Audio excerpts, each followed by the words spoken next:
What would you like me to do?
So thank you all for coming here today. We really appreciate it. So we are in the second session of our 2016, what are we calling it? The Fundamentals for Startup Fridays.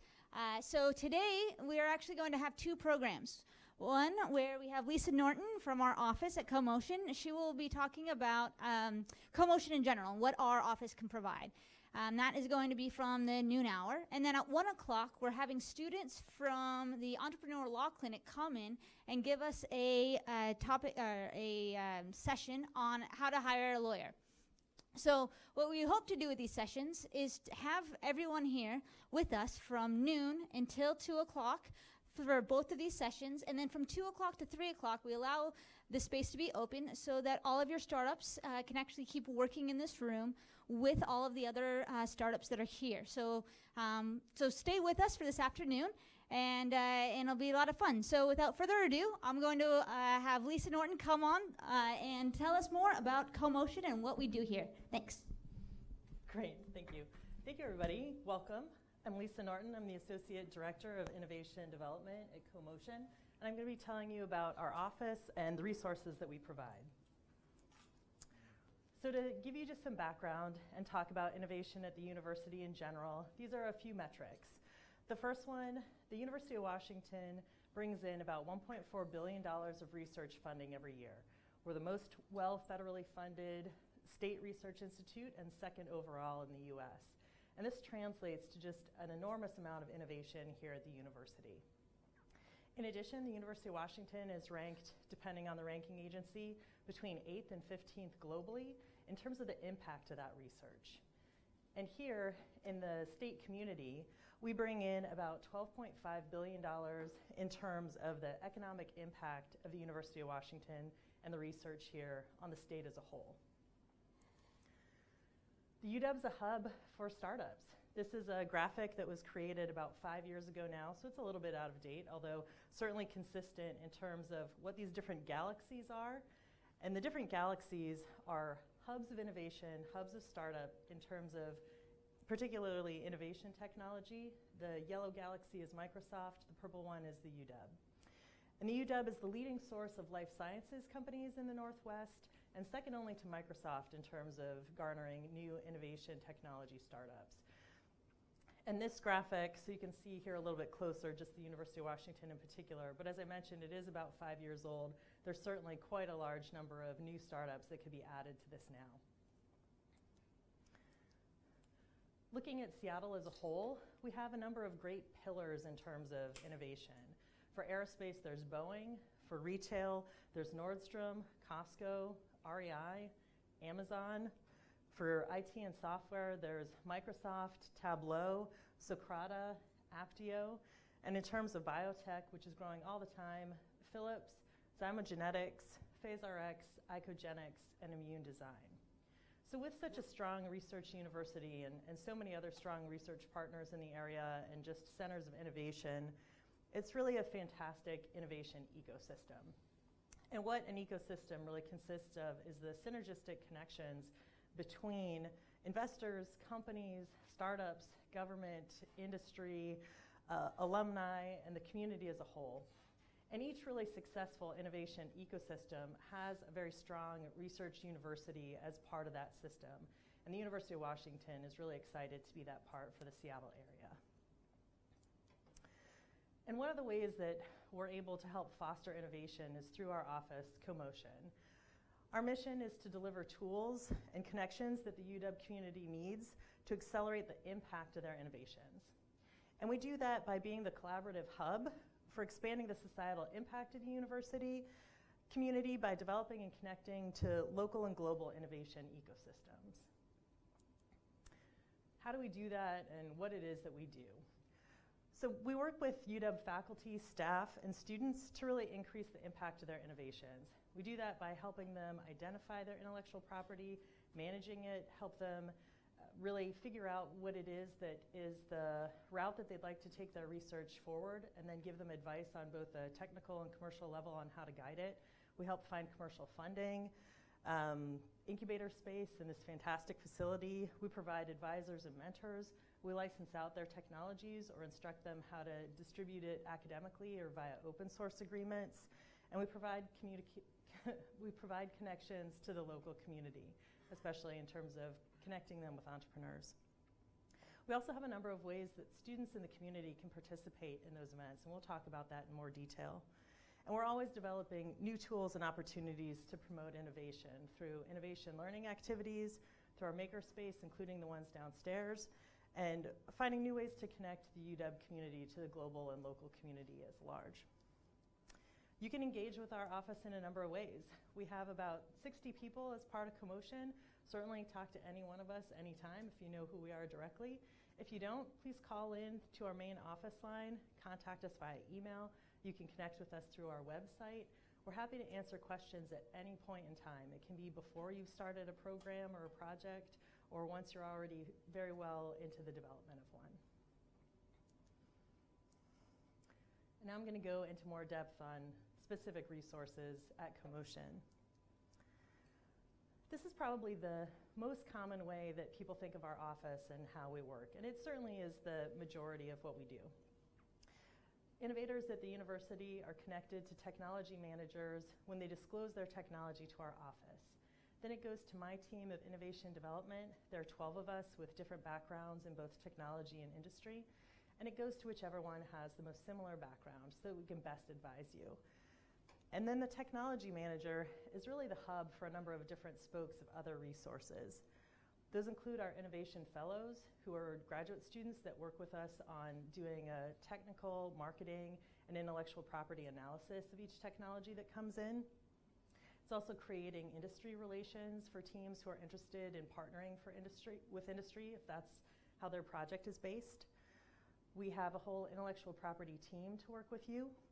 We also are able to help find gap funding for our teams. So at that point in time where that $1.4 billion of research funding ends with basic research typically, we're able to help our teams find that gap funding that enables them to do some more project development and actual product development. We also have innovation advisors and mentors and our Entrepreneur in Residence program. We have MBA interns that work with our teams on business plans or more in-depth market analysis. We have this incubator facility here, and we also have innovation postdocs, which is a program I'll talk about in more detail as well. Our innovation development team, this is a small part of our 12-person team, including our director, Fiona Wills.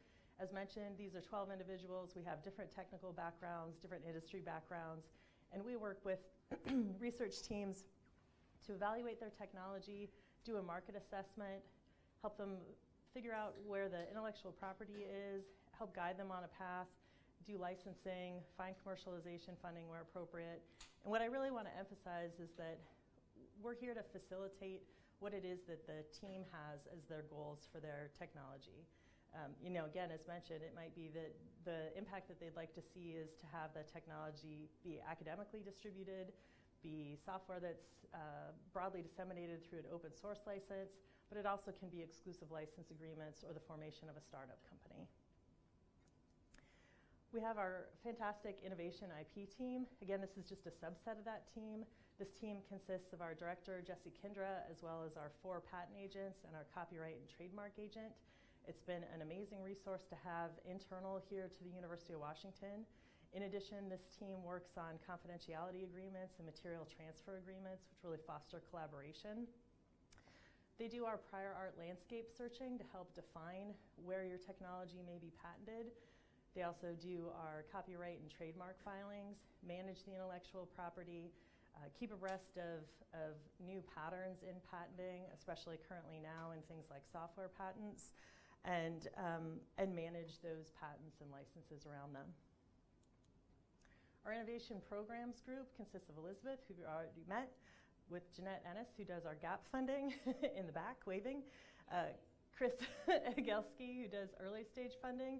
And this team has a number of different ways in which they interact, particularly with our research teams who are most interested in creating startups or in just really developing their business acumen in any different direction.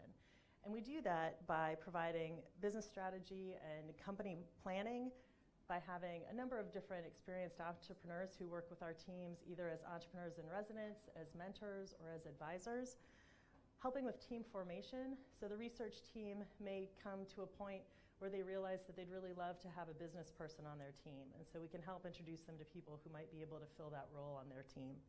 We also do pitch coaching so that our teams can present themselves in the most professional way possible if they're out talking to anyone. That could be angels or VCs, but that just could be at a meeting that has a more commercial bent, or maybe they just want to be able to talk about it more broadly from a business side and not just the research side.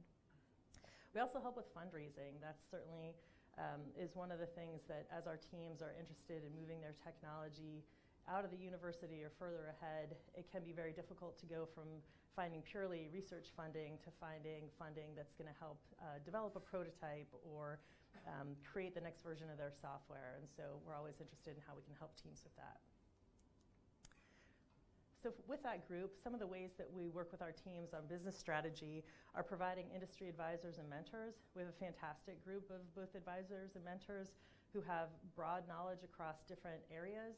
So a really wonderful resource for our teams to be able to talk to somebody who may have recently started a company in that space or be looking to form their next company or just has amazing experience in maybe its regulatory affairs in that field. So really an amazing resource, I think.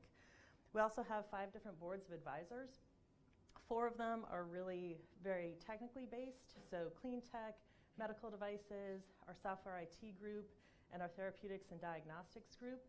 Those have, and I'll talk about some of those advisors in particular, but they have directed expertise. So for our teams who have projects in that area, they're able to go to that board of advisors and get very directed information about their next steps. We also have our cap table team. What we found is that as we have teams who are interested in going from a purely research team to being a startup team, that can be kind of unwieldy to then determine how you're going to parse out your company and who gets what amount of stock. And it's been really advantageous to have this excellent board of advisors who are able to help walk our teams through that process. We also have our CoMotion Innovation Workshops. These are innovation workshops. Typically, it's either a 4-week workshop with 2 hours a week or 1 8-day workshop. You could talk more about that with Forrest, who's at the back. And it's a great opportunity for our teams to really get their feet wet on looking at what their first product might be, who their first customer might be, how they would market it, how they would do a pitch. And just a fantastic entree into some things that they may not have learned somewhere else. Our industry advisors, so these can be our entrepreneurs in residence, also some of our mentors. As shown here, you can see that they're across multiple different technology sectors. Some of them work purely in an advisory capacity, but most of them are really interested in finding their next project to spin out. It's been wonderful to work with this really talented group. We generally at any one time have about 9 different advisors, and then broader than that, we probably have about 50 to 100 other mentors who work with our teams. These are our different sector chairs for those 4 advisory boards that are specific to clean tech, software, medical devices, and therapeutics and diagnostics. If you're interested in meeting with any one of these advisory groups, they meet quarterly, and as mentioned, they give very specific advice within their topic area for that particular project. So that might be you're ready to take your project to the next step, but you don't know what it is, or you do know what it is, but you want to have it be directed towards who your first customer is going to be. And they're excellent at being able to help create those pathways. We also, this is our team that works on the cap table advisory board. As you can see here, it's a mixture of top venture attorneys as well as some of our most entrepreneurial faculty and industry advisors. And they work with teams in that sometimes challenging transition from research team to startup team.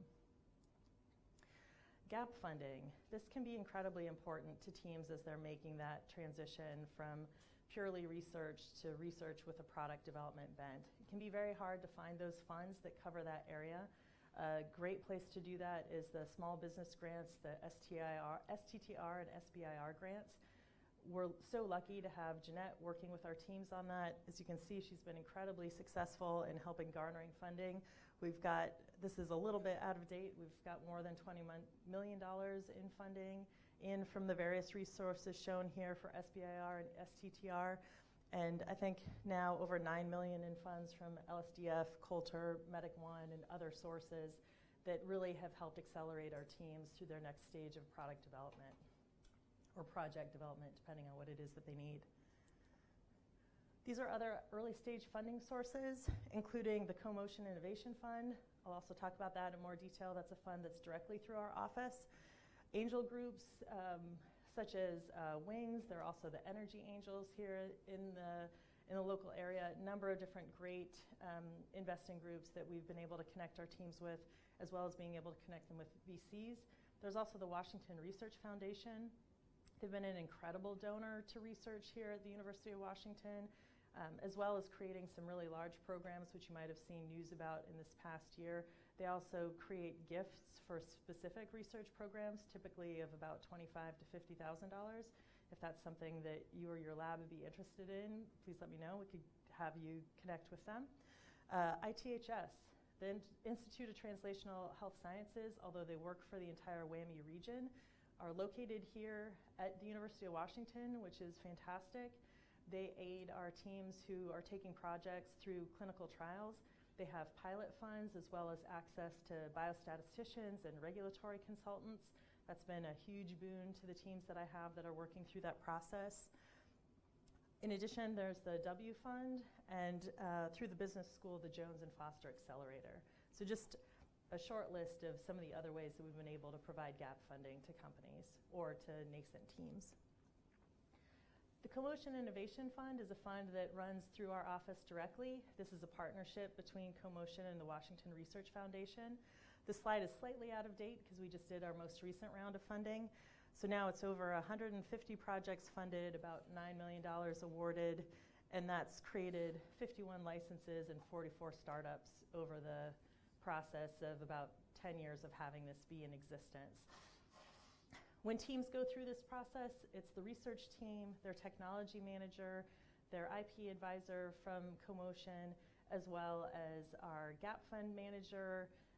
Then they work with advisors and entrepreneurs and MBA students.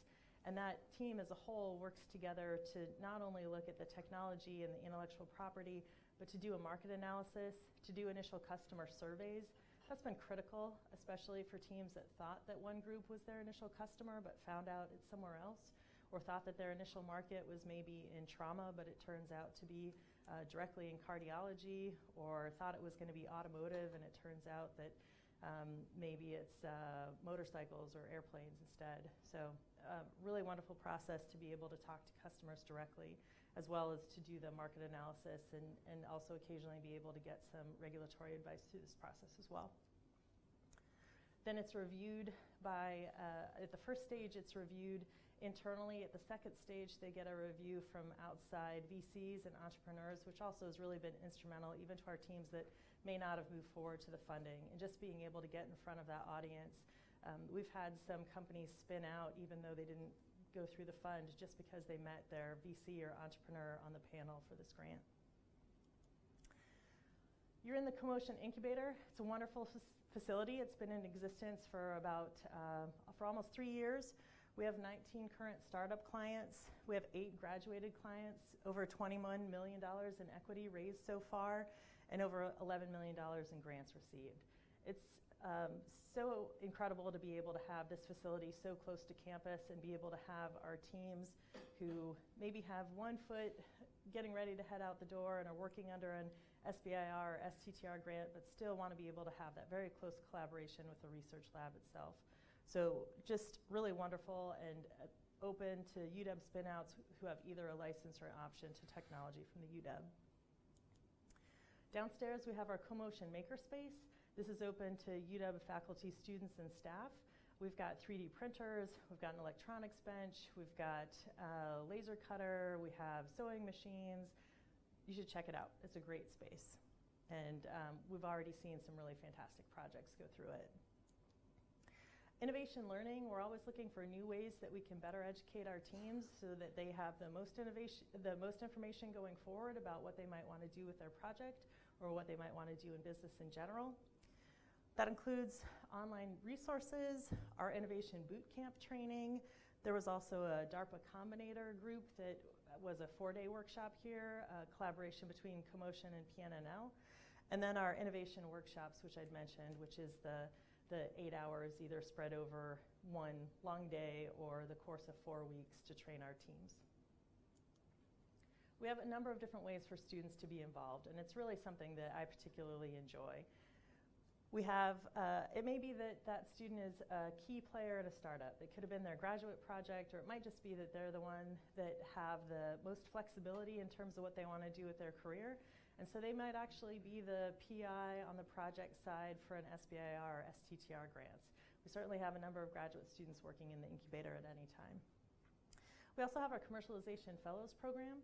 I'm going to talk about that in more detail, but it's a way for recent graduates or postdocs to be able to continue on with a project and advance its commercial goals.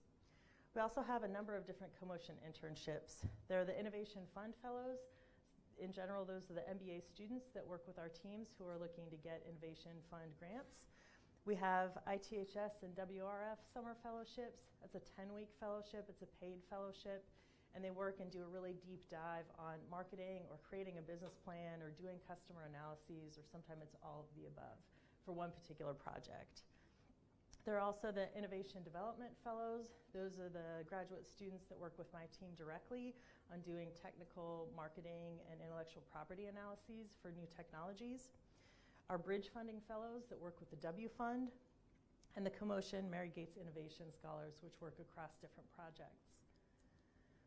This is our Commercialization Fellows program. It's something we're really proud of that started here at the University of Washington, and we've had a few other universities pick it up.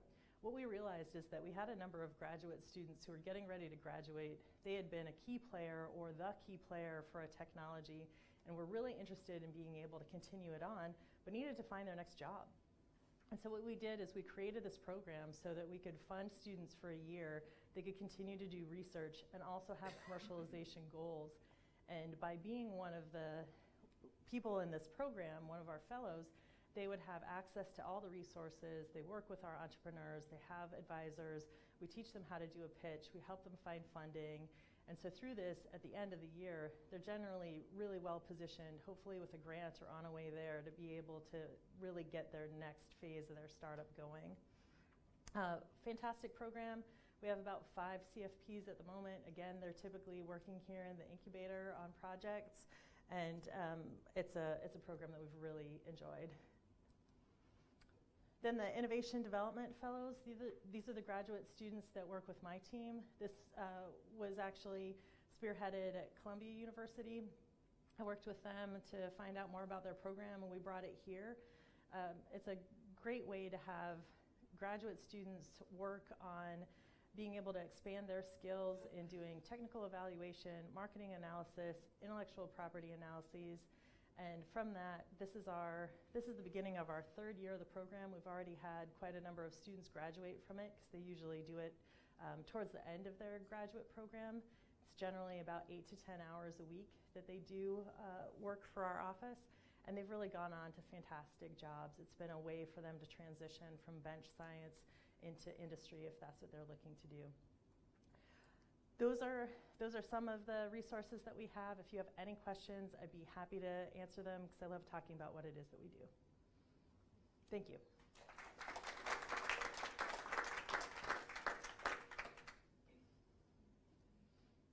Anybody? Eric? So the gap fund, what would be the next common, could you give us an example of common steps that might actually use many of these resources? Sure. I'll use one of my teams who just recently spun out. So I started working with one of the teams. They're now called CoMotion. They're a team that is really experts in ultrasound, and they found that you could use ultrasound to push kidney stones. And they did that through a collaboration with NASA. And NASA was worried that astronauts and cosmonauts would get kidney stones because you have bone demineralization. It's a great way to get kidney stones. If you have a kidney stone on the International Space Station, they have to bring you back. Bringing an astronaut, one astronaut back, pretty pricey endeavor. But it's so painful for them to have it, and they don't necessarily know that that's what they have. So that's how the technology originated. But then they found that it could be utilized, of course, also here on the ground, and that about 10% of the population gets kidney stones. And that's just by numbers. So some people frequently get kidney stones, and so there's some people who might get 30 over a lifetime, and hopefully the rest of us will have 0. Again, it's a very painful thing to have, and so being able to use ultrasound and non-invasively either just push the stone so that it's not blocking the kidney, or to be able to break it is a great way to resolve that problem. I worked with them for a number of years on just partnering with them on creating patents as they were developing the intellectual property. But then it got to a point where it was really clear that what they next needed to do was do their first-in-man trials. And this is my first project. I've been with the office for 12 years. It was my first project where we were actually able to do a clinical trial here at the University of Washington. And that was done. So some of the resources that they used, they did get gap funding from our office directly. They also applied for LSDF funding. They also have both, I think, an SBIR and an STTR right now.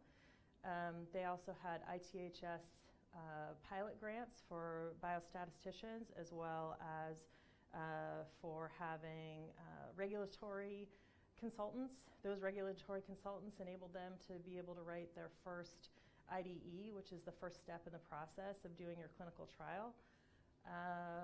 We also have additional funds from our office that enabled them to have a really advanced ultrasound dummy that had a very good mock-up of the kidney that they could take to different meetings and actually have surgeons be able to move stones in this dummy. That was part of the way that they were able to find some of the strategic partners that they're now working with. That's definitely one of my teams that's been able to utilize virtually every resource that we had. Oh, they had an excellent MBA student, Karen Park. She was part of that ITHS WRF fellowship program. Her marketing materials that she created in 2010 are still the marketing materials that the company uses. It was an excellent analysis of where kidney stone patients present. So patients present most often to the ER because people don't know that they have it until they're in pain. So even though your target market might be the urologist who's actually going to typically perform the procedure, to do an initial screen, it would be great to access that ER market. They definitely, so let's see, biostatistics, regulatory, MBA student, they worked with the law school, gap funds through our office, gap funds through the state, SBIR, STTR grants. They may end up moving into the incubator. I think that's probably the only resource that they haven't yet utilized, but they're not, that's probably the program in my portfolio that's utilized the largest number of resources, but it's not unique. So any one of my other 11 colleagues would have one or two other teams that are in that same sort of position where maybe the difference is that due to the different nature of the project, maybe we were able to get them prototype funding. We've also been able to partner a number of our teams with local prototype developers and have them have an extremely professional prototype to be able to show or utilize in their trials, taking something that was from the bench and really being able to get it to something that's very durable to have in a trial. I did that for one of our projects where it's a knee monitor that you wear after total knee replacement. So thank you, great question. Yes? I was interested in your description of the student involvement opportunities. Where do I look for more? Where do I find a call for opportunities? When do I get involved? Sure. Some of the opportunities do have a time component. Right now is when the ITHS and WRF are getting projects together for that summer fellowship. We're looking for the innovation development graduate students who work with my team. That's an open call. It's open all year. Some of the other calls are as well, especially for MBA students. We always have different projects that we can bring people in on. They're advertised on our website. They're also advertised, a lot of them through the Foster School of Business, some of them at the law school. We have programs that are listed through the College of Engineering, but I think the most central location is probably on our site. Great. Yep. So I have one more question. Sure. Let's say I'm a student and I'm interested in pursuing the entrepreneurial aspects of the project. Yep. Do I wait until I finish in order to be able to speak with you, or do I start somewhere midstream where I think I've got a great idea? So my personal recommendation is talk to us early. It might just be that we help you to define a path and a timeline, and it might be that we meet with you today and our next meeting with you is a year later. We also make sure that any graduate students who are working with us are having conversations with their PI so that we're not ever running counter to what their research program is. The University of Washington is a research university. We want them to be here and do their research, and if they can do programs that through us that are able to help facilitate their entrepreneurial goals as well, that's terrific, but we also don't want it to be a distraction from why they're here as well. Yes? You just mentioned great resources and advisors for a lot of technologies like health sciences and information sciences. What if the startup technology is not a part of these 5 categories? Right. So we definitely have startups that have been more in things like food science or music or I'm trying to think of some of the other ones that are, social work, right, that's a great one. Oh no, so right. So engineering, generally it's kind of an engineering and it fits in one of those categories, but we do also have a number of advisors who, if the engineering product doesn't fall under clean tech, doesn't fall under medical devices, we do bring in other advisors. It's just not a set advisory panel like those 4 are. But certainly, if you have a technology that's not represented there, please talk to us about it. We do have a much, much broader range of mentors that we just send out a call to and say, we have a team that's really interested in this area. And it might be somebody who's currently a medical device entrepreneur, but maybe they did food science and still have contacts in that area. Yeah. Yes. Just a comment about pitfalls. For example, a lot of these resources you talked about basically getting involved early, having a conversation, but so you could probably weed out companies or ideas or potential ideas that would probably not work. Or work, but I guess my question is, have you had instances where they've gone through the gap funding or they've gone through the process and then you just realize it's not going to work? Sure. Unfortunately that can happen. It might happen very early. It might be that at the time that somebody comes to talk to us, it is a great idea. In fact, it's so great that this other company has already done it and has a product about it. That's always a hard conversation to have, but those teams are typically teams that we're able to work with and help them find their next project. We definitely have had teams that have also gone, all the way through to company formation, and there can be any reason that doesn't go forward. And thankfully, because a lot of what we do is also just in creating those relationships, we've been able to help the team, even if the technology isn't going to go forward, either find their next technology, or sometimes it's just find a different market. So they might have thought that it was going to go in a particular way, and they're able to create another product, but it is always a challenge. And also, since we do work with technologies that are so early, the market can change dramatically from when the project initiates to when they're actually ready to spin out. And that's certainly something that happened in the startup company that I worked at. All right, great. Thank you so much. Sure. Lisa. Thank you. So we will just take about a 10-minute break, and then we will start with the Entrepreneurial Law Clinic presentation on how to hire a lawyer. So eat some more pizza, have some soda, and we'll be back in about 10 minutes. Thank you.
So thank you all.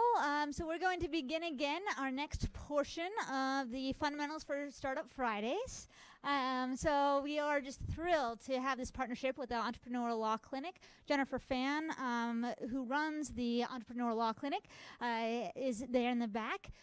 So we have two of their students here today to talk to us about when do we retain a lawyer, when do we hire a lawyer. So today we have Jason and Chike going to be explaining us this process. So without further ado, here's Jason and Chike. Wonderful. Thanks very much. Okay, we're really excited to be here. We're really excited to see the great turnout, each of you. So we're going to run through some kind of an overview in the first half, and then we'll be eager to hopefully spark some questions with some of our comments, and then would love to field any other questions you might have as we move toward the second half of the presentation. So as Elizabeth noted, my name's Jason. This is Chike. We're with the Entrepreneurial Law Clinic, and I will begin to jump into the presentation. This is part of a series. We are the first presentation, and there will be a series of presentations going throughout this quarter and next. And so our question is when to retain a lawyer, and we're going to start with why that question is relevant. So beginning on the business side, I'm going to be covering some of the business law issues. Chike is going to be covering some of the intellectual property issues. And so we thought we would start with examples of how maybe a startup gone awry and why you might want to think about engaging counsel at some point along your process. So I'm starting with an example from Urban Decay, and that was actually co-founded by Sandy, let me pull up her last name here, Sandy Lerner, who was actually the co-founder of Cisco Systems.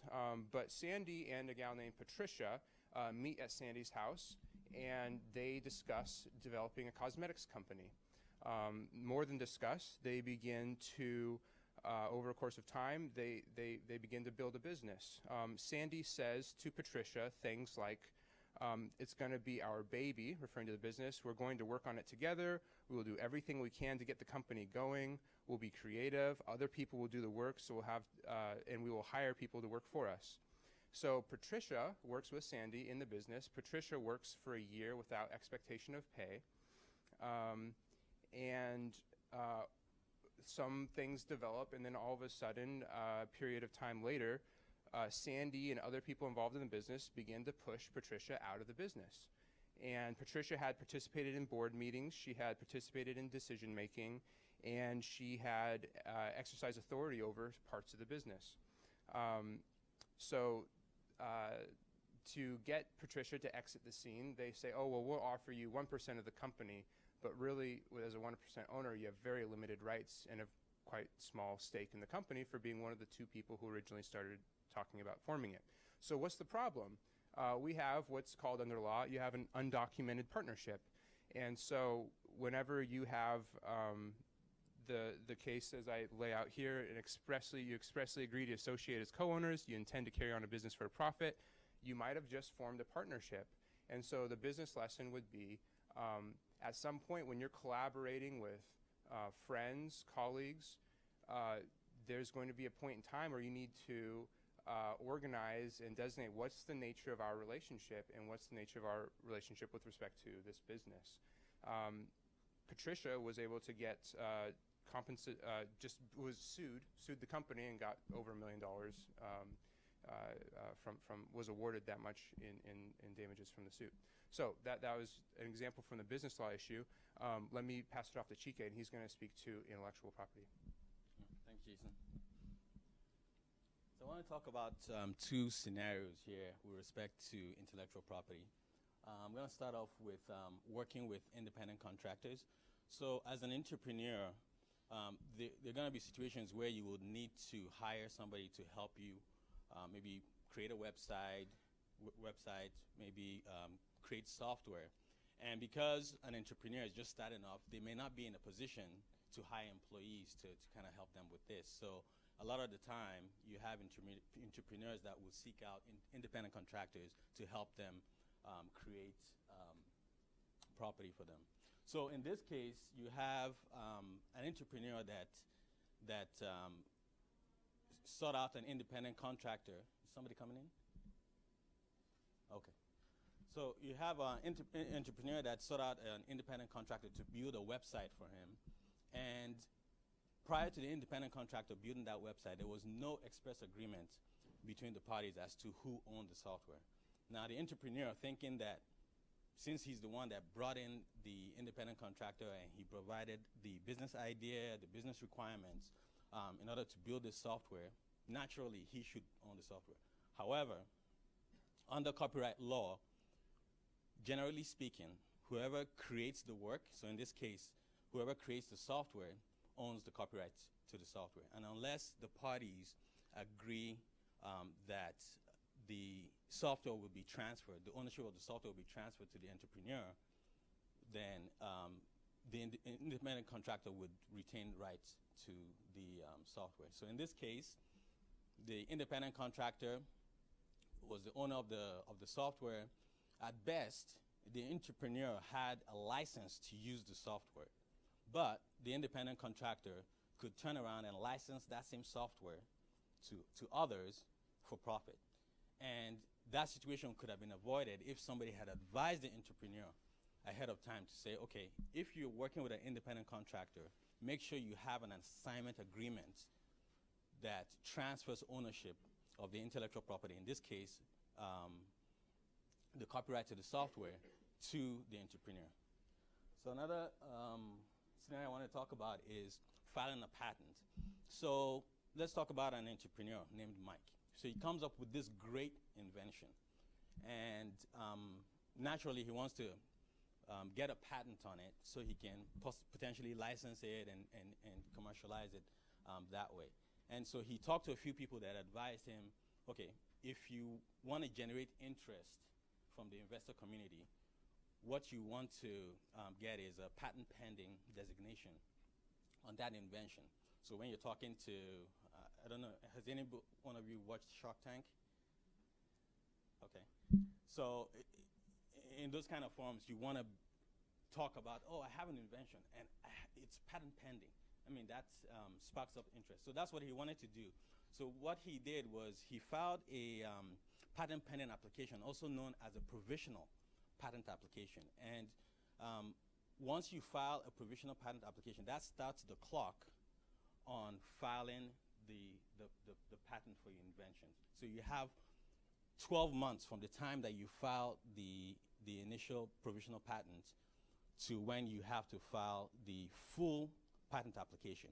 So the full patent application is more complex. You have to put in a lot of detail and drawings and fully detail what the invention is. At the provisional patent stage, people think that at that stage you don't need to put in a whole lot of information, and that's what our entrepreneur thought here. He just put in bare bones description about his invention because he was still working on it, and he hadn't gotten to the point where it was concrete enough. But the problem with that is when he hired an attorney to help him with the full patent, the lawyer discovered that his provisional patent was defective because he hadn't put in enough information. And the way it works is that with the full patent application, that application has to be based on the provisional patent that you filed. Otherwise, you would lose that priority. And within that period of time, if somebody else files a patent for the same invention, they would have priority over you. And that's what happened in this case. But if he had engaged with a lawyer ahead of time, then he would have gotten good advice as to how much information he needs to put in. If he needs to wait a little bit to formulate the invention better before he files the patent pending application, then maybe that's what he should have done. So that brings us to our agenda today. So we're going to first look at legal issues that frequently face startups, and then we're going to look at when you may need to consult a lawyer, and we're going to look at a sliding scale from when you may need to consult a lawyer to when you should consult a lawyer, and we'll kind of make that distinction. And just bear in mind that it's not a black and white situation. It's more of a sliding scale of, depending on the complexity of your issue, you may or you should hire a lawyer, and we'll talk about that and then we'll go on to the lawyer's duty to you once you retain the lawyer, and then we'll come back and talk about what to consider when hiring a lawyer. Great. So this is an inexact visual representation of, I'm not quite sure the best place to stand. Is this all right for most people if I stand here? Oh, excellent. That's good to know. Okay, I'm going to stand here, and I'll try to move around a little bit so I'm not in your guys' way too much. So this is just like I said, an imperfect, inexact, but generally representative. It's what diagram of kind of what we want to communicate here. There's items that involve greater legal complexity. And as that legal complexity increases, so does the probability of the advisability of retaining a lawyer. And so what we are doing for you today is just identifying what are those items that, generally speaking, involve lower levels of legal complexity, and what are those other items that generally involve moderate to greater levels of legal complexity. We want to note at this point that it's always going to be very fact-specific based on what kind of business you are doing and what are the circumstances kind of surrounding your business. But with that said, we're going to go into a discussion of items that involve lower levels of legal complexity. So items that involve lower levels of legal complexity would include things like naming your business, filing paperwork to obtain your permits, licenses, etc. If you're selling items online, depending on what you're selling, that could be a simple process. And advertising, again, depending on what product or service you're advertising, choosing your business's legal structure, and entering website or non-disclosure agreements. So we're going to speak about each of one of these briefly. So as far as naming your business goes, there's a few requirements that you should keep in mind. It's that, first of all, naming a business is a state-by-state matter. And so the first item you need to determine is whether or not the name is available. And you can usually do that by doing a search with the Secretary of State's website. And after you determine whether or not the name is available, there's also a few legal requirements, usually that you include inside the full legal name some indication of what form of entity it is. So, for example, you'll see CoMotion, this would be a bad example, but CoMotion LLC, indicating a limited liability company, or you might see a company name, Inc., indicating a corporation, things of that nature.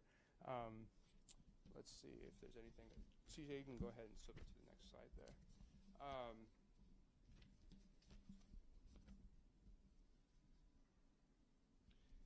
As regards paperwork, licenses, again, this is going to depend on what kind of business you are pursuing. But we just want to call your attention again to the available resources. Each of you doing a Google search on the internet, finding the question is, what's the local government? So here it'd be state of Washington, looking at city of Seattle, and then you could probably pull up without too much difficulty what are the licenses that potentially pertain to your business. We would also advise you to contact a local person over the phone, try to get in-person contact just to verify in the locations that you're operating that you have the necessary permits and licenses. But again, these things are all quite readily doable by folks without legal training. Go ahead, next one. Again, going to selling things online, advertising legally. We just wanted to flag these because this could go from a very simple operation to something very complex, such as selling, say you're a craft brewer and you sell beer across state lines. That's going to involve a number of licenses, a number of advertising elements, and so that becomes more complex, especially if you're going to try to accept orders online. I don't know if you can do that, but that would be an example where if you're selling a board game or something like that, that might involve far fewer legal issues. So that brings us to choosing your legal structure. And as the introductory presentation for this series, we're just highlighting some of these items. There's actually going to be a full presentation on choosing the right entity for your business. That's a very important decision, and we have noted it here. I would say this is probably at the moderate complexity area because depending on your own individual comfort and knowledge with these entities And depending on what kind of business you're pursuing and the complexity of that, it might be a decision that you want to seek counsel for, just to decide, should I be a form of entity. So first of all, what is an entity? I'll just describe that.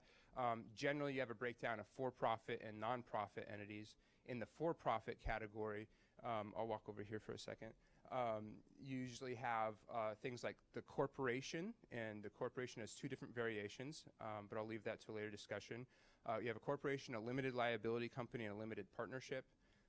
And then on the nonprofit side, you also have nonprofit corporations and foundations. And there's some other entities, but probably less widely used. So after you make a decision of that kind, or I guess in considering what kind of entity, you want to be thinking about whether or not you're going to be compensating employees with equity ownership of your company, whether or not you're going to be seeking outside investment, whether or not you are comfortable with a high level of administrative complexity. I'll just highlight for a moment here that corporations usually involve much more formalities, such as holding a shareholder meeting, holding board meetings, keeping records of meetings with minutes, things like that. And so if you want a simple structure, sometimes you want to avoid that form. But anyway, so we're just highlighting that issue for you now, that it matters what you choose, and the fact that if you don't choose, the law chooses for you.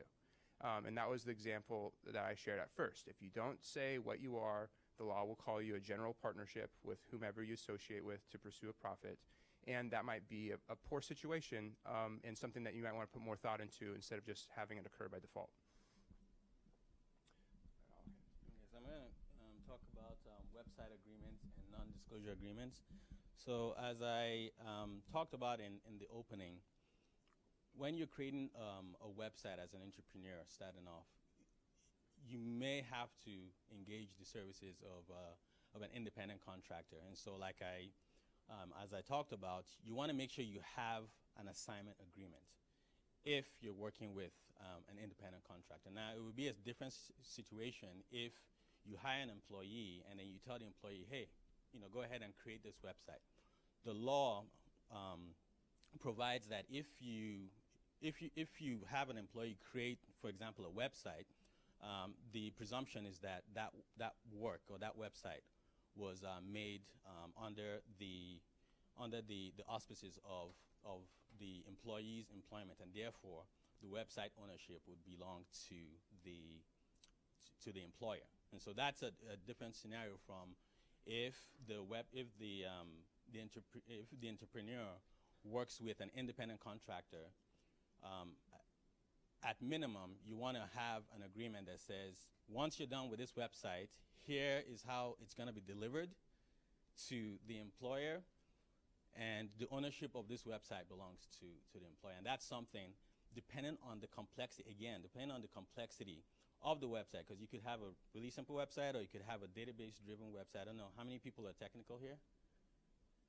Okay, so maybe you might understand what I'm talking about. So depending on the complexity of the website and the relationships, you may need to have a lawyer help craft what that agreement is so that you don't end up in the situation that I pointed out earlier. And then also with respect to non-disclosure agreements, especially when a startup is just getting off the ground, the startup might need additional funding, so they might need to work with investors, they might need to partner with other companies to promote or distribute their goods. And so because the companies are, or the parties are collaborating, you want to make sure that you have a non-disclosure agreement that restricts the other party from releasing information that may be private and sensitive to the first party. So for instance, you might have trade secrets. A party might be coming up with a new product invention that they haven't sought a patent on, or they might have go-to-market strategies. There might be situations where you need to divulge that or share that information with another party, but you don't want them to share that information outside of the discussion that you're having with that party. So a non-disclosure agreement would provide provisions that says you can't share this information with outside parties. But again, depending on how complex the relationship is, you want a lawyer to come in and advise on what provisions are required of that nature. Okay, so that was our coverage of kind of the low to moderate complexity items. If you look in this diagram or illustration, we're going to start moving to some of the little bit more complex areas. And with that, let's go ahead and jump in. This is just highlighting for you some of those points. We're going to speak to varying degrees about each of them. And future presentations will cover some of these in more detail. So the first one wanted to mention is forming a corporation. And I use that word forming intentionally. I already spoke a little bit to the fact that corporations involve a little more administrative complexity. But there can be issues associated with just creating it in the first place. And usually that takes place when you're contributing property to it. That triggers, there's tax consequences to think about when you're transferring property from one, in the eyes of the law, the corporation is a legal being. So you're transferring property from one being, yourself, potentially, to another being. And that's a taxable transaction unless an exception applies, which there are exceptions, but you just want to make sure that you are doing it in a way that the exceptions cover you and your partners or your fellow owners. Other items associated with forming a corporation might include pursuing a board of directors. I think that's the topic of next week's discussion. And I think there's several other items, but I just wanted to highlight, I guess, at this moment that the actual process of forming the entity, another item that would be associated with forming the entity would be ensuring it has intellectual property. Those are items that can include a little higher level of sophistication and something to be mindful of. Another one to highlight is just the difference between independent contractors and employees. And this is quite a large topic and quite a current topic with Uber, Airbnb, well, not Airbnb as much, but there's a maid cleaning service where their employees were all reclassified as employees and the company failed. Anyway, this is a very relevant topic, and there are legal ways to structure your relationship with a person who's doing work on behalf of the company to ensure that they are either a contractor or an employee. I just thought I'd mention a few of the consequences of having a contractor reclassified as an employee so that you're, I guess, aware of what the possibilities are. But things like, well, there's federal and state employment laws that would apply to employees but don't apply to independent contractors. But other than that, there's the requirement to pay a minimum wage to employees, the requirement to pay overtime, liability for providing the right amount of rest breaks, and liability for unpaid employment taxes. And then there can be penalties associated with wrongfully classifying employees as well. And that can be an item that we also discuss a little bit more in the Q&A session. Another item to highlight is maybe even just bringing to your attention that these agreements exist. And so a shareholders agreement and an operating agreement. In a corporation, you'd have a shareholders agreement. In a limited liability company, you'd have an operating agreement. But in each case, these are agreements among the owners that are allocating all of the rights. I own this percent, I own that percent. In the case of an operating agreement, you might say, when the company distributes money, this proportion is going to be distributed to my interests, this proportion to yours and hers. And you can also, there's actually quite a bit of flexibility in things like how are departing members treated if they leave the business for certain reasons. Because it's dividing rights among owners, it involves a little bit more of a contentious atmosphere. And so it is advisable it is likely advisable at least to consult a lawyer about the situation and for you to, anyway, we're just highlighting that, I guess, at this stage. And we can move to the next one. And the next one that we wanted to highlight is just entering agreements with either to partner with a company or just very substantial agreements. Say you are a manufacturer of some goods, you develop a track record over a couple of years, and you finally got a contract to sell at Bed Bath & Beyond. If they're going to be purchasing 70% or more of your inventory, then that's going to be really shaping the future of your business. And the magnitude of that agreement likely warrants retaining a lawyer to represent your interests. Yeah, so just to add here, thank you. So when you have, when you're entering agreements with other companies, when an entrepreneur or a startup company is entering agreements with other companies, there might also be IP, intellectual property issues.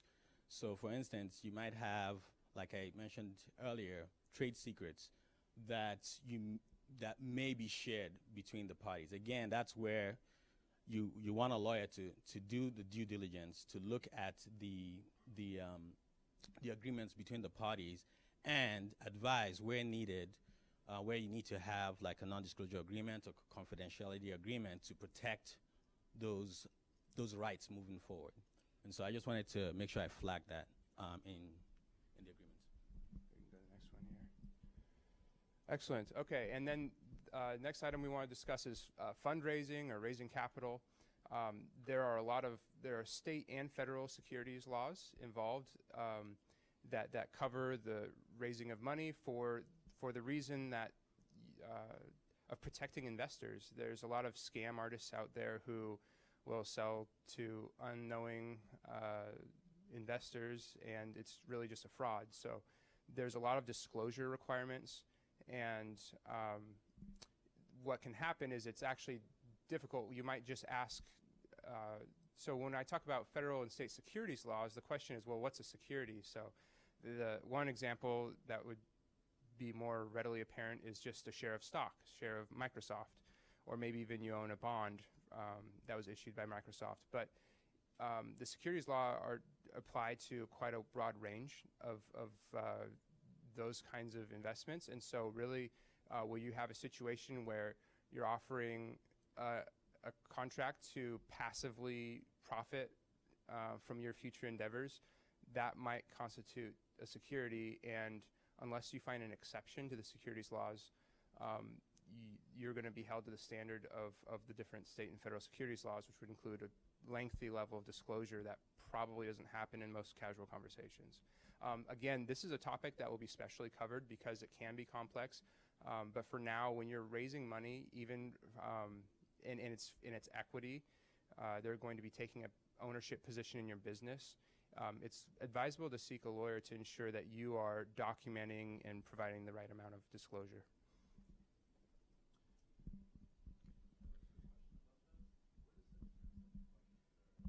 We'll take a question right now, and then we're nearly finished with it anyway, and then we'll lead to more Q&A.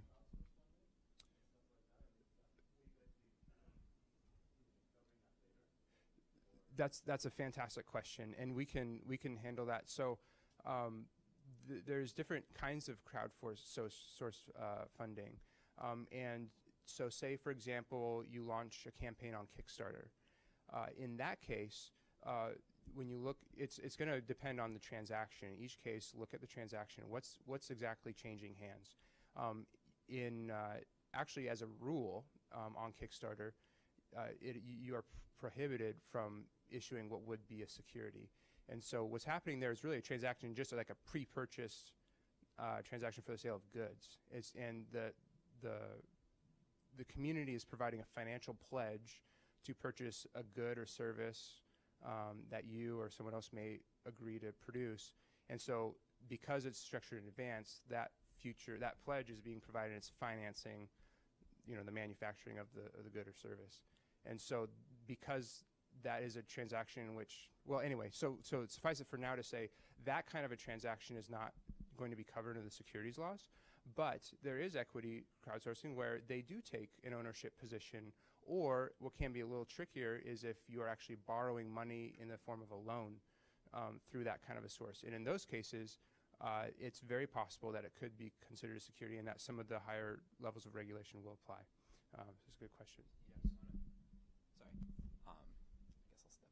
Hi guys, I'm Max Schwartz. I'm an attorney at Perkins Coie, which is a firm downtown. I was helping these guys with the presentation. I just thought I'd jump in. This is kind of an evolving area of the law, but for your purposes, Kickstarter, Indiegogo, things like that are not going to trigger the same kind of legal issues simply starting a campaign and participating through there. there are, as they said, other ways of crowdfunding. Groups like AngelList and things like that are looking at taking advantages of new changes of the law, which are difficult, and you'd want a lawyer to explain them to you, not in a situation like this, to create new ways to do kind of crowdfunding, or at least better advertising for, advertising is the wrong term, but different ways for startups to reach funders at different stages of their development. And in those situations, when you start talking to people like angel investors or VCs, they're going to have lawyers, and you're going to want to have a lawyer as well to protect your interests, to help you understand what's going to be a complex transaction, to help you mitigate risks that, you're making the right decisions, you're getting the right kind of legal formalities and tax formalities behind you before you enter in these agreements, and to make sure that you're not creating, with a small mistake, the kind of a big problem down the line at an important place for your company.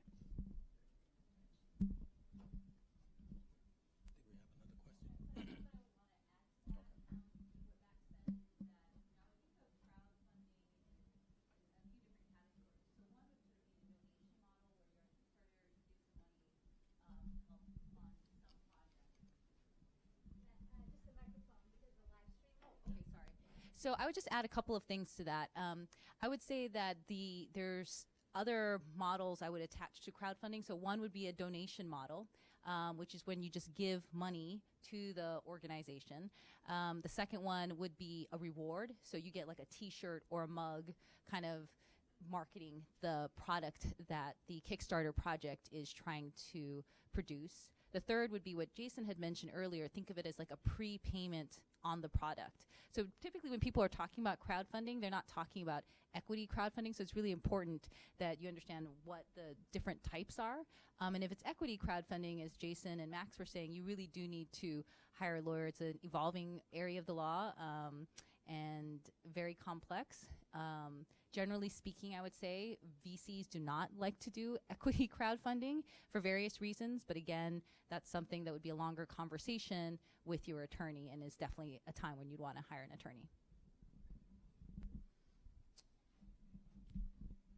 So I've been talking about patents and intellectual property, but I just wanted to get an idea of who knows what a patent is, and if you do, if you want to, enlighten the group. Okay, so a patent grants a right to the patent holder to use, make, and sell products based on an invention that they have received a patent on. And so what that entails is that if an inventor, you guys can hear me, right? Okay. So if an inventor gets a patent from the patent office, so the inventor has to go through the process of filing the patent with the United States Patent and Trademark Office. It's a very long process. It could take anywhere from, depending on the complexity of the invention, it could take anywhere from 2 years to even more than 5 years. And you would want to have an attorney help you with this process, because there's a lot of back and forth with the patent office. The patent office might say this is not an invention, or there's a prior art out there, which means there's a prior invention, or there's a product that already implements the invention that you're trying to get protection on. And so the attorney would have to go back and forth with the United States Patent Office. This is what's known as patent prosecution. So they go back and forth and make arguments to the patent office in order to get a patent issued. So like I talked about initially, you don't necessarily want to wait till when you file the full patent application before you engage with an attorney, because you want a situation where, as you're formulating or you're refining your invention, you're talking with your attorney to know when or if it makes sense to actually file for a patent pending application. And then there are also disclosure requirements, because as you're going through that process, you don't want to be talking to everybody about your invention. Oh, I have this great invention. This is what it does, right? And so once you do that, and you have a public disclosure, you have 1 year from the time you disclose it to the public to file your patent. And so if you don't know about that and you do that before you even get an attorney to help you out with that, then you could run into a situation where you have a great invention, but you can't obtain a patent. And so this is one of the situations where it's not a maybe, it's a when should you? I mean, and you should do it as early as possible. Want to take that? And then we're highlighting for you moments like when you're buying a business or selling your business. That's a transaction where your interest, just like in a far more complex version of buying or selling a used car, you have that same level. There's that adversary relationship where it's a zero-sum game at the point money's changing hands. One person is getting a sum of money and the other person is getting an asset with an uncertain value. And so that's an instance where you should retain a lawyer.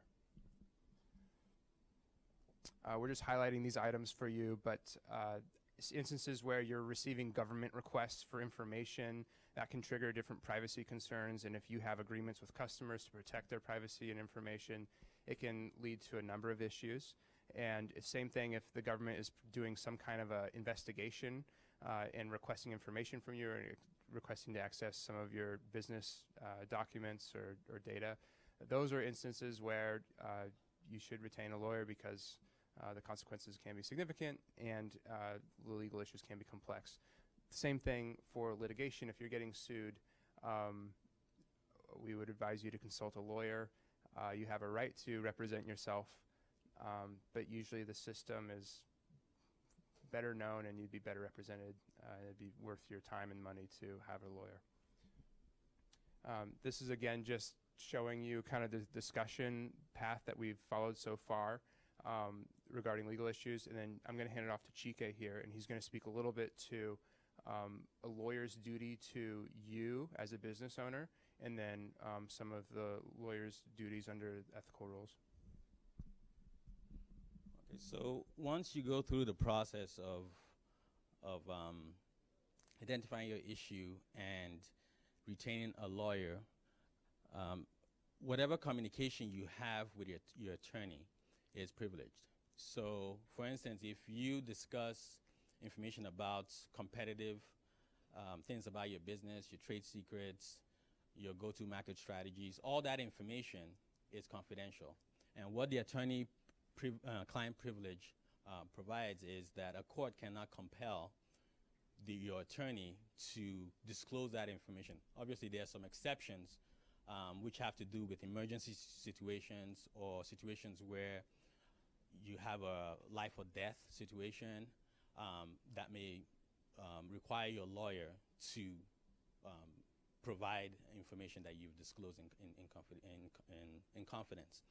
But other than that, and other exceptions that are complex and I wouldn't go into too much, is that once you provide confidential information to your attorney, that information is held in confidence.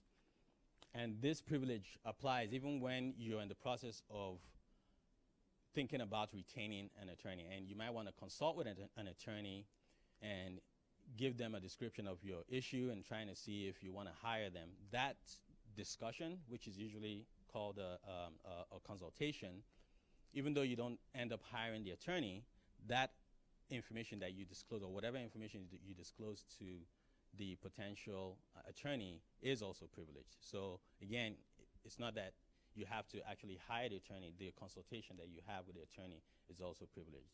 And I point that out because sometimes people or entrepreneurs might think, well, if I don't plan to retain the attorney, why should I even talk to one? Well, rest assured, even if you talk to an attorney and you're still in that consultation phase, that information is protected. So I think this is a really important point, which is that if you can find an attorney that you like the relationship and you trust them, disclosing what's going on with your business is really important, because we can help you with all the issues that we know you're facing. But we can't help you with the stuff you don't tell us about. For example, I'm working with a startup. You know, we founded them, we're bringing them along, and you know, we found out after we'd started the relationship for a little while, this guy's got a really interesting piece of technology that he developed the beginnings of this technology when he was working for a big company that also happens to be a client of my firm. And we got into a place where we could give him some very general advice about the risks that he had taken on in developing that tech while he was moonlighting. And, you know, but we couldn't tell him any more than that because we had ethical issues with the existing client. And so, you know, we gave him a lot of general advice, we got him very comfortable, but we couldn't really delve into the issue deeply for him. We couldn't give him, you know, all the stuff he might have needed or he might have wanted to hear.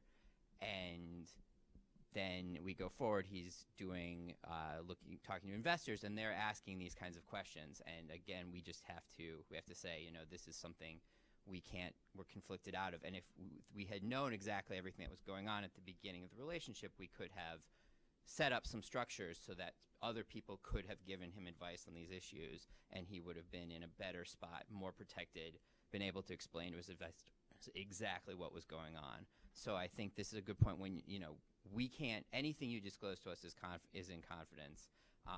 Yeah, there are these exceptions, but I hope that your businesses are not creating life or death issues that we have to go to disclose to the authorities or something like that. And so the more you tell us about what you're facing, the better representation we can give you, the more we can bring our experience to bear on the issues you're facing. Yeah, thank you for that. So I just wanted to highlight potential confidential information. I've already talked about these trade secrets, product ideas, go-to-market strategies, and things like that. And like he said, you want to be as upfront as possible and not hold anything back, because you're rest assured that that information will be held in confidence.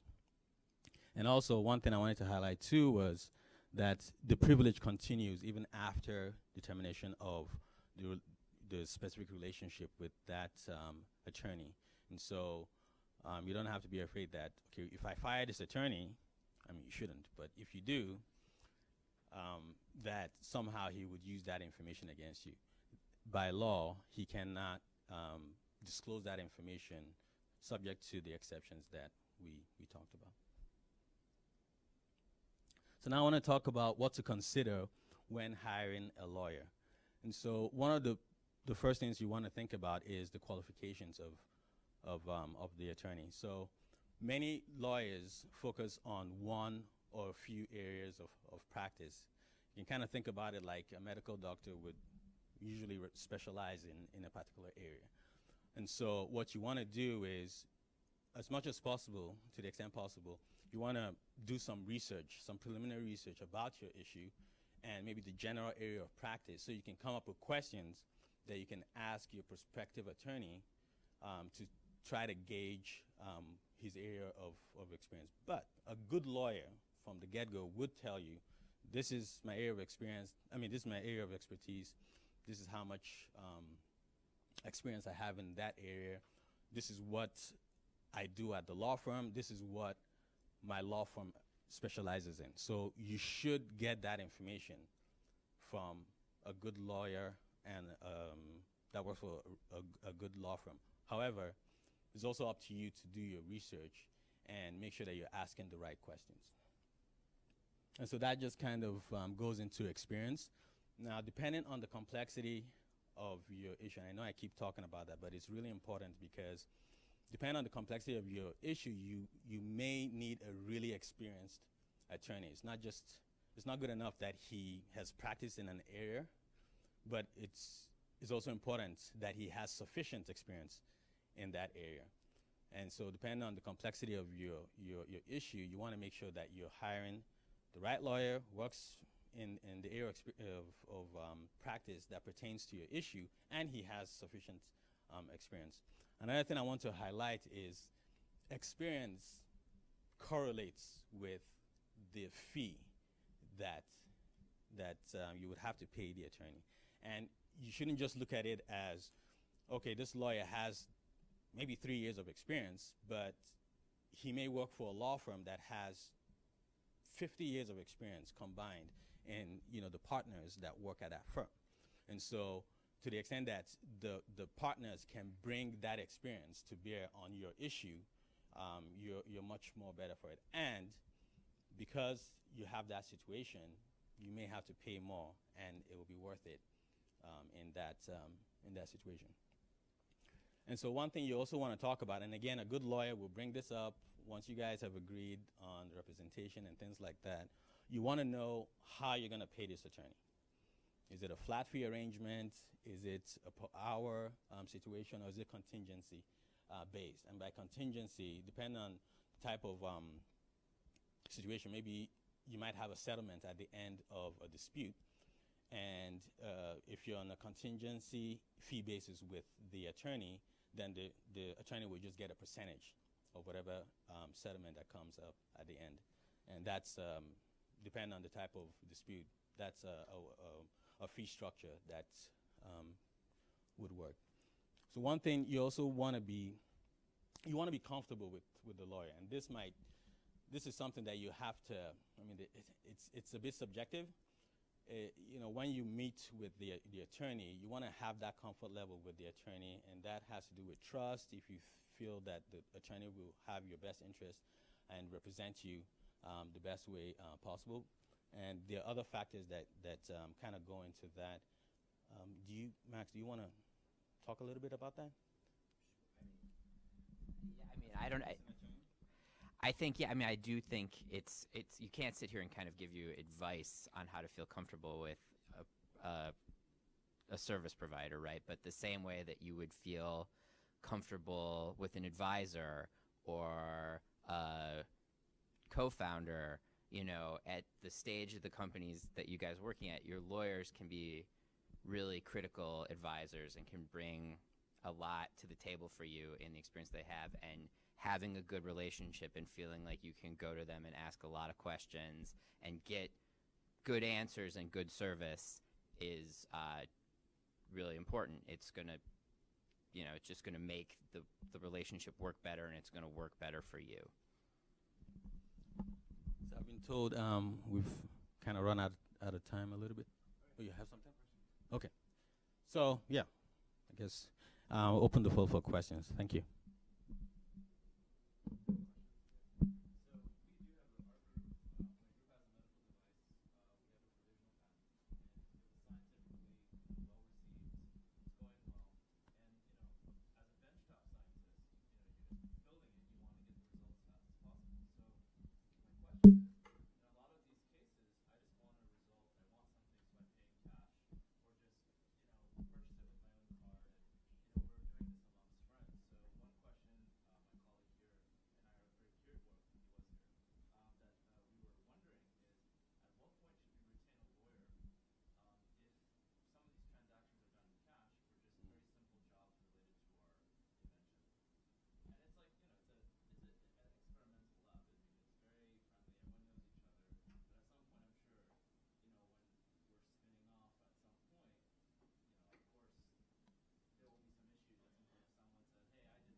So, I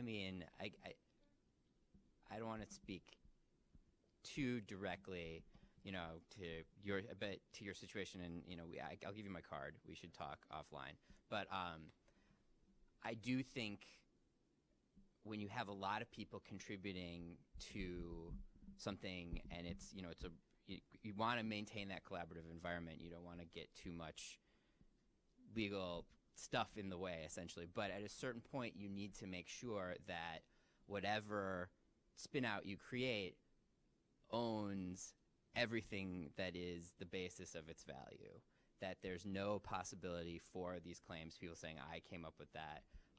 And the way to do that is to put together the agreements that have everyone who's contributing say I assign my contribution to a legal entity that is, formed by, whatever the group you're going to form is, and the time to find a lawyer is before those people start getting involved, before those people start making those claims on you, because then the complexity, the risks involved, and therefore the expense, the spend, go up together. Mm-hmm.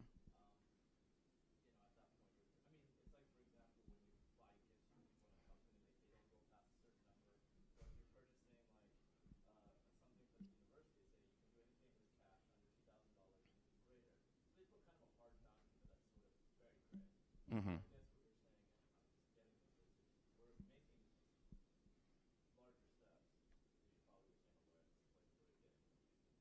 Yeah, well, and it depends, I think, on the relationship you have with the lab as well. I don't know the specifics of that, so I don't want to speak to that, but that's going to make a big difference. So I can speak to that. I'm the faculty director of the Entrepreneurial Law Clinic. So as a first step, if you are a faculty researcher and you're developing something using university lab or property in any way, then you would have to go to CoMotion first. And then they actually have a lot of resources there, from helping you to file the provisional patent application to giving you resources to the entrepreneur, or I guess they're calling them innovators in residence now, Elizabeth. So that's sort of as a first step. And so we also, as the clinic, we actually help people kind of just get the lay of the land of, when should they be coming to these decision-making points. So oftentimes we'll collaborate with CoMotion in helping potential startups from the university, because you're right, it is a really hard thing to kind of figure out when do you need more help.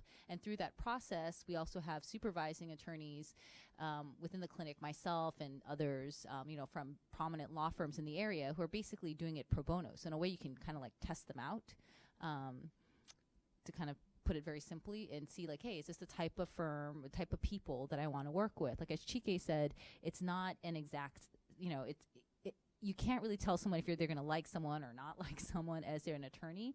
But I think the most important thing is to think about attorneys as partners in this. Oftentimes people see lawyers as roadblocks. They think, God, the lawyers are involved now. This is not good. When really, I think if you're viewed as partners, they understand your business objectives, and they want to see you succeed, right? And as part of that, they have to get out of your way. So you'll get a sense of that in meeting the attorneys just by the way they're interacting, and you have to kind of trust your gut, I think.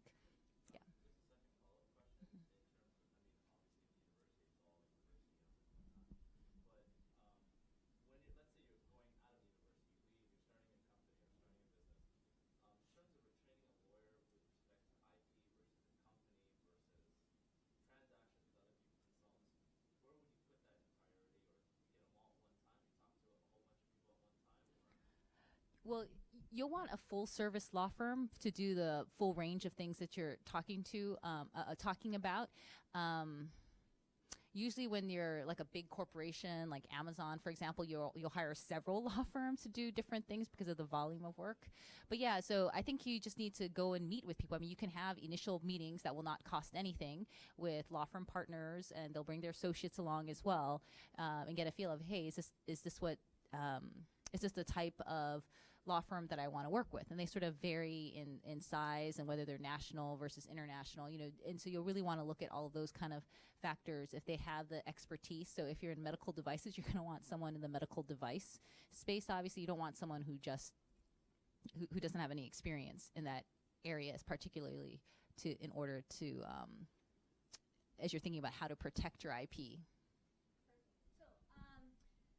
Thank you, everyone, for a wonderful, great day of the fundamentals for Startup Fridays. So with that, we are out of time. So thank you all, and come back here next Friday, starting at 12 o'clock, and we have another day. So again, then this space is actually open up for another hour. So if you guys do want to stay here, finish the pizza, have some soda, please do. The room is available to you for another hour. So thank you very much.